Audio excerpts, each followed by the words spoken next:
Bienvenue dans ce nouvel épisode du podcast Oxymore, la passerelle qui t'amène un peu plus près de qui tu es. Et je veux commencer par te poser une simple question.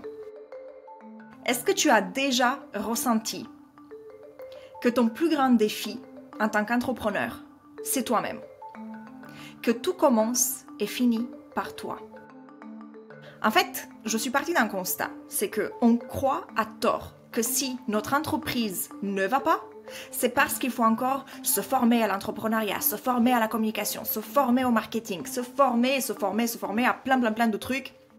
Mais en réalité, la source du problème, je le mets entre guillemets du problème, puisque c'est juste un défi, la source du défi et la solution, c'est toi. L'entrepreneuriat, ce n'est pas à propos d'une entreprise, c'est pas à propos des stratégies marketing ou je ne sais quoi, c'est à propos de l'entrepreneur. Une entreprise, c'est à propos de soi, de l'entrepreneur. Et en astrologie, le signe qui nous parle par excellence de l'entrepreneur, c'est le signe du bélier. Le bélier, la planète Mars, très entreprenante comme énergie. Le bélier nous apprend que l'entrepreneur, c'est d'abord en soi. Peu importe ce qu'on entreprend, c'est que nous sommes dans cette énergie. Donc, l'entrepreneuriat, c'est l'entrepreneur. Un entrepreneur, c'est pas quelque chose qui va bâtir des entreprises, c'est quelqu'un qui va y aller en premier et qui va agir. C'est quelqu'un qui va ouvrir les chemins, qui va être pionnière dans cette énergie et qui va y aller. Go! On va innover. On va aller sur un chemin qui a été jamais tracé. C'est ça, un entrepreneur. Ça n'a aucun rapport avec une entreprise.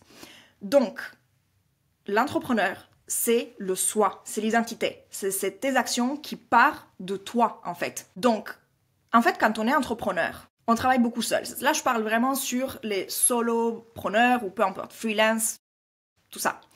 Quand on est entrepreneur, on travaille beaucoup seul. Donc, on passe la majorité de notre temps seul, avec soi-même. Et donc, le fait de s'aimer soi-même, le fait de se connaître, le fait de savoir qui nous sommes en tant qu'être sur cette planète, c'est méga important avant même l'entreprise, avant même la création, puisque une entreprise, c'est vraiment la création que tu crées en fonction de tes énergies.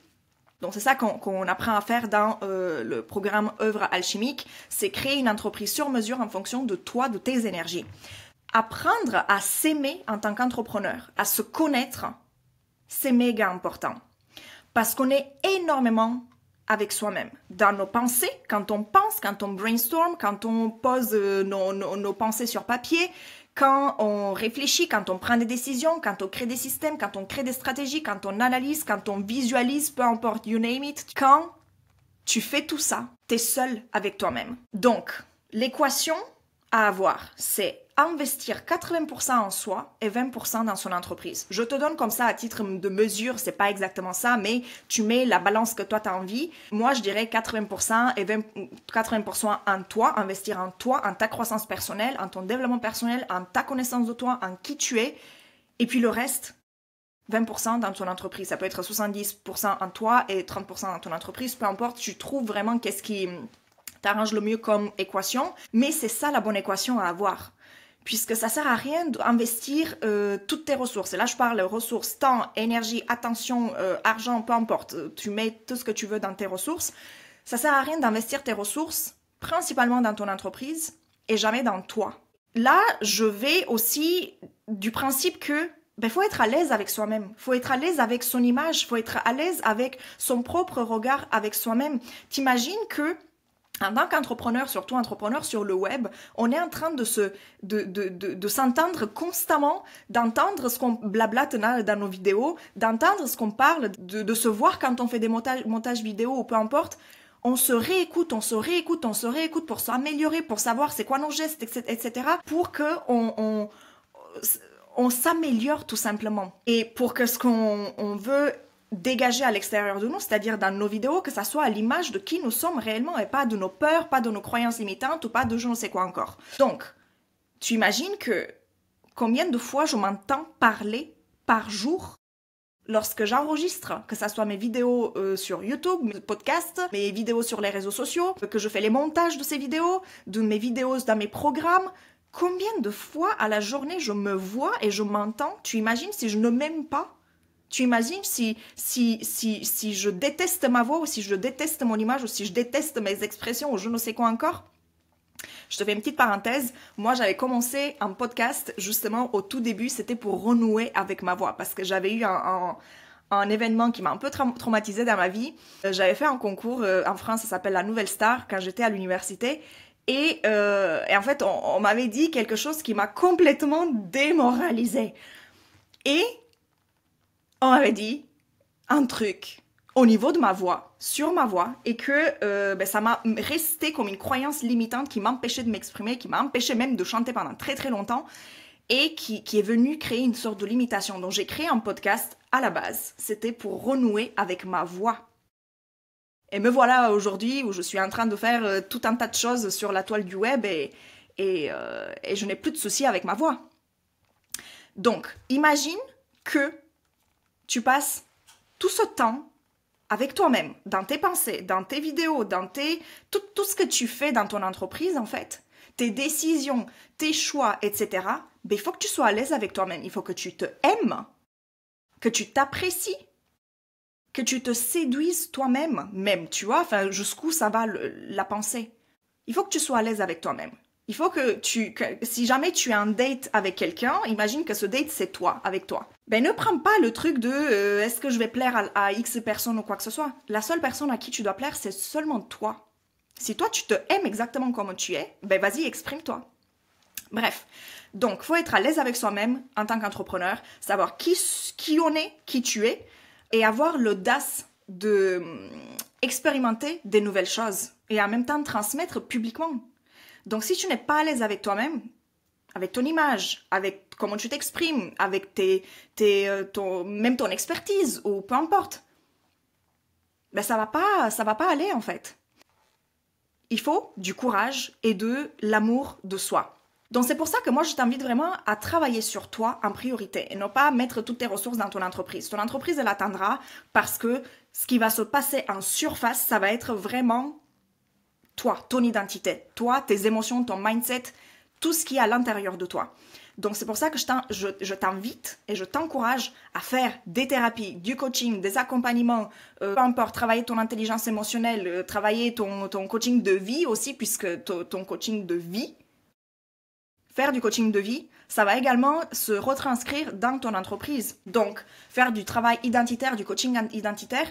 Pourquoi je te dis ça? Parce que moi, la majorité des entrepreneurs avec qui je travaille viennent me voir. Avant tout et d'abord pour travailler sur leur relation avec eux-mêmes. Elles-mêmes, puisque c'est principalement des femmes. Mais elles viennent d'abord travailler sur elles-mêmes, sur l'affirmation de soi, sur la connaissance de soi. C'est pour ça que je fais de l'astrologie identitaire et personnelle en toute première partie du parcours et qu'ensuite on va sur tout ce qui est, une fois qu'on a posé les bases de notre identité, qui est vraiment en alignement avec notre carte astrale, on va voir sur notre quotidien. Comment est-ce qu'on peut s'organiser maintenant qu'on a compris qui nous sommes, on s'est dépoussiéré, on a fait vraiment tout un tas de choses pour s'aligner avec notre véritable essence, avec notre véritable identité. Maintenant, on va venir voir le quotidien, comment est-ce qu'on va le structurer, comment est-ce qu'on va le cadrer.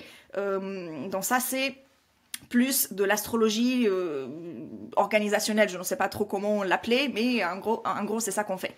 Et puis, en dernier lieu, on passe par le parcours de l'astro-business, de l'astrologie entrepreneuriale. Parce qu'il faut d'abord savoir qui tu es, comment tu organises ton quotidien, et ensuite, on va bâtir cette œuvre pour le monde. Ton œuvre pour le monde, là, elle va pas aller bien, parce que l'œuvre pour le monde, elle a également une énergie qui lui est propre aussi, mais elle vient s'infuser de tes propres énergies en fait. Donc ton entreprise, elle est à ton image. Et si tu travailles d'abord sur ton entreprise, mais tu ne travailles pas sur toi, c'est comme si tu essayais de créer un immeuble à 10 étages, mais que tu n'as pas fait les fondations. Ton immeuble à 10 étages, il va s'écrouler. Je peux t'en assurer. On travaille d'abord sur soi et ensuite on vient s'occuper de notre entreprise. Qu'est-ce que j'ai envie de te demander de faire maintenant? C'est de te questionner, de voir c'est quoi la relation que tu as avec toi-même dans ton entreprise. C'est quoi la relation que tu as avec ton entreprise et c'est quoi la relation que tu as toi-même avec toi-même dans ton entreprise. Peu importe, que ça soit que tu sois juste entrepreneur toute seule ou avec une équipe ou peu importe. Qui est-ce que tu es toi? Quelle est la relation que tu entretiens avec toi-même dans cette entreprise et dans la vie en général? Et que si tu étais ta propre mentor, qu'est-ce que tu te dirais aujourd'hui pour avancer dans ta vie, dans ton entreprise, etc. Avec plus de sérénité, avec plus de paix intérieure, avec plus de cohérence intérieure, avec plus de clarté dans ta direction. Donc, je t'invite à te questionner sur ça. Et même si tu as envie de prendre cette semaine peut-être 3 choses que tu apprécies chez toi et avec lesquelles tu es en accord avec toi-même. Et puis une qualité que tu aimerais développer ou quelque chose que tu aimerais modifier chez toi, pas de la manière la modifier, la traverser ou quoi que ce soit, mais d'une manière la faire évoluer. C'est quoi le défi que tu as envie de relever? Dans quoi est-ce que tu as envie d'évoluer? Quelle sphère de ta vie d'entrepreneur ou de ta vie personnelle qui va influencer ton entreprise tu as envie de faire évoluer?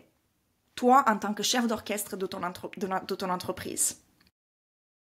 Dans quelle partie de ton identité tu as envie de t'améliorer? Donc, je te remercie pour ton écoute. Si tu as des questions, n'hésite pas à me les poser en barre de commentaires. Et je t'inviterai même à partager en barre de commentaires tes réflexions, tes prises de conscience que tu as eues suite à cet épisode de podcast. Tes réflexions, tes introspections, si tu as envie de les partager avec nous. Et puis, je te dis à très très vite pour un nouvel épisode.